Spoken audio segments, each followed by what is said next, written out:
So I'm recording the Toolbox talk just for those who aren't able to attend today can access the presentation at a later date. So can everybody see the screen? Yep. Yep. Yeah. Okay, yeah. So we'll begin. So as it's December, I thought we'd just take a moment to reflect on why we do Toolbox Talks and how far we've come, really. So that's going to be the nature of today's Toolbox Talk. And then at the end, we have a couple of announcements to make. So let's get cracking. So by the end of this Toolbox Talk, you will understand how far we've come as a company, as a team. You'll understand how the activity in the construction industry shapes the Toolbox Talks. And you'll understand your role in creating a health and safety culture. So we launched Toolbox Talk Tuesday in May 2024. And we launched it on Zoom just so that we could capture as many team members as possible and to have an efficient way of doing Toolbox Talks. And I think so far that's been useful. On average, in 2024, we had about 20 people attending. So that gave us a total of 57% attendance. We continued in 25 and we've done a full year now. We just missed 1 month. And our attendance, it's still an area that we need to focus on and improve. So we've dipped a little bit. So we've dropped down to 51% attendance there. So there is room for improvement there that we need to focus on for 2026. We've covered all sorts. We've covered hand-arm vibration. That will always be an annual update because of its importance. We've looked at RPE and dust. We've looked at silica dust. We've looked at PPE masks in relation to that. And that will continue to be an annual update. We've looked at working at heights and step ladders, how we audit our step ladders and shared that kind of information. We've received feedback from yourselves that you wanted some technical toolbox talks, and we've started to do that. And that's been well received and I think been really useful. And for 2026, how we'll integrate that change is that we will have alternate health and safety with technical toolbox talks. I don't know that method. I throw it in. Huh? Yeah. You're more than welcome to contribute. If it's not to do with the toolbox talk, I ask you to mute. Joe, I think you need to mute your phone. Okay, so our technical toolbox talks have been useful and we will continue to alternate them for 2026. We've looked at confined spaces in relation to our electrical installation, and we've looked at general site safety, signing in, PPEs, boots, and so on. And lots of our toolbox talks presentations have been supported with our infographics, and they are those sheets that we tend to share on WhatsApp, where they might give you a summary of, for example, the boots that you need to be, how the boots need to comply with health and safety. So there've been other resources out there to support you as well. There's been lots of other things. That's not everything we've covered. And obviously these all link with the CITB Toolbox Talk manual that they produce for Site Safety Plus. So why do we do them? Well, I think an important driver for Martin&Gerard as an employer is that we have to comply with health and safety law. So it's a non-negotiable for the company to do health and safety. If we don't comply with health and safety requirements, we are likely to lose the business and so on. So it has a massive impact.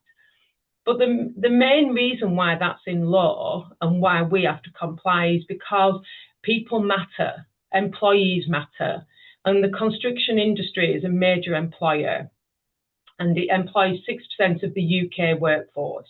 That's approximately 2.65 million people in the UK are employed in the construction industry. I think what's really important, and hence it's highlighted in bold there, is that on average, in this day and age, 35 construction workers are killed each year due to accidents. And that needs to keep coming down. So I'm assuming, I haven't looked into this, but I assume hopefully that number's come down since health and safety's gone up. But nonetheless, any death is a death too much in relation to work. We all have a right to come to work and work safely, and that's why these kind of conversations are important. Of that 35 per annum, the biggest killer is falls from height. On average, 7 people die a year, and that can be any age. So remembering within our team, we have apprentices that start at 16, and then we have people that all the way up to retirement, and we don't want to lose anyone at any stage for something that's avoidable. In addition to the deaths, we also have occupational illnesses. That kind of information is collected by the NHS, but also collected by our industry. And those two, the health and safety arm of our industry, will collaborate with the NHS, and we will look at ways of reducing occupational issues, occupational health issues. Now, the construction industry has the largest burden of occupational cancers. It accounts for 40% of occupational cancer deaths and cancer registration. So as an industry, we have a responsibility to mitigate against that, so that firstly, we don't cause cancer in employees, but also secondly, that we don't burden the NHS with those services. Approximately 5,000 people die a year from asbestos, which I found quite startling in this day and age, and everything we know about asbestos. And that's why you will see there is still work being done around asbestos with all the information we have about it. People are still are still dying because of the effects of working with asbestos. The next kind of biggest issue in construction is silica dust. This is a big factor in construction, and that affects you as electricians and the way you chop out and drill into the various construction materials in order to do your day-to-day job. And we know that silica dust, we're only just exploring this, so we haven't got as much information as we have with asbestos, but we know that it's causing health-related issues. And that might be shortness of breath, it could be long-term chronic conditions that affect your lungs. And that's why we put control measures in place, such as masks, and for dust generating work. Outside of respiratory related conditions, we have other factors such as the vibration white finger, so that sits under your hand-arm vibration syndromes, along with your carpal tunnel syndrome. And there's the noise-induced hearing loss and dermatitis. So they're the most common ones outside of lung-related diseases. So because we know that people are developing chronic and long-term conditions as a result of working in construction, it is our responsibility as an industry and an employer to make sure that we put control measures in place to prevent that as best we can. So that's why toolbox talks are important, and I thought that was useful to share. The big message is that construction workers just like you could die due to work-related ill health, and that's what we are trying to prevent. And that requires us to work collaboratively. So I think it's useful to understand that the data, the statistics, will shape safety. So if on site there's certain activities, that's all reported into the health and safety executive. And as I've said, the NHS systems will collect data on people that use those services, and they will link that to occupational ill health. So those two streams of collecting data will shape how we work in our construction field. So we're not just pulling this, it's not just pie in the sky, it's not just ideas around a table. This is shaped by the activity on site. it's really important that you recognise that you are important in all this. Your health is important, and as I've said, you should be able to come to work and go home in one piece. That's ultimately what we're all striving for. We, as a company, want to continue to succeed operationally, and we can only continue to operate as a company if we have a shared health and safety culture. And that requires us to look at control measures, put them in place, and enable you to do your job safely. But that requires you to work with us on that. So working collaboratively, and the office side of what we do, the health and safety side of what we do, alongside what you do on site is important. We need to overlap so that we're having discussions about site safety and keeping people safe on site. So how do we do that? Well, we attend toolbox talks. We do other elements such as complying with the risk assessment and method statement that relates to every site. When you come to a toolbox talk, please sign the register. It's your job to sign the register to say you've come, because then that allows me as the representative of the company to tell all our contractors who are giving us the contracts that we have got a health and safety culture. So it saves time and money if that register is signed at the point of attendance or at the point of watching the video. The really important, or the next two are probably the big important factors. Apply the guidance. So I will share with you little nuggets of information, but you do the job day to day. You know your health and safety. You know what you're doing on site. So please apply it. Live by the health and safety standards.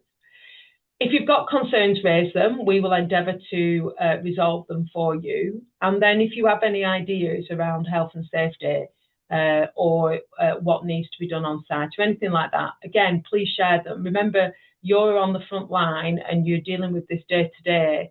If there's any new ideas or new systems that we can use, then we're interested in hearing that, and we will work with you to make that change. So that brings this toolbox talk towards the close. So if anyone has any questions, now's your opportunity to ask.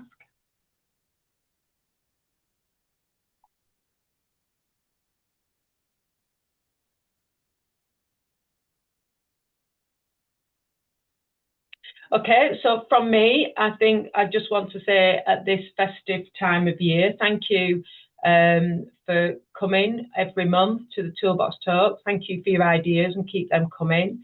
My announcement is that in January, on the 5th of January, your first day back at work, you will be receiving a letter in the next couple of weeks that invites you to a health and safety training day. Now, I imagine everybody's groaning at this. But the reason we're doing that is, again, because we're building our health and safety culture, and there's a lot to do, and we are trying to get it all in place in one day so that we can just for the rest of the year focus on the toolbox talks. So we're looking at creating an efficient way of doing the face fit testing, the hand-arm vibration surveillance, so that we capture it on one day. So it will be a paid day. So if you're not there for any reason, there will be no pay, and we will be providing you with some stimulating health and safety information, a few activities just to keep you moving, because I know it'll be difficult to sit down when you're used to being active on site, and a little bit of something to eat and a cup of tea, and hopefully a catch up with each other. And for some people, it might be the first time you've met some of your colleagues. So keep your eye open on your emails for that announcement coming through. I'm going to hand over to Warren now, who has a second announcement. Well, it's not really an announcement. It's more to do with just the technical stuff. We've had a lot of problems just lately with smoke detectors. I know I've been going around sites and collecting quite a few faulty ones. We've had a letter from DETA that is going out to all the companies and site agents that the covers that they come with must be left on till the house is handed over, basically.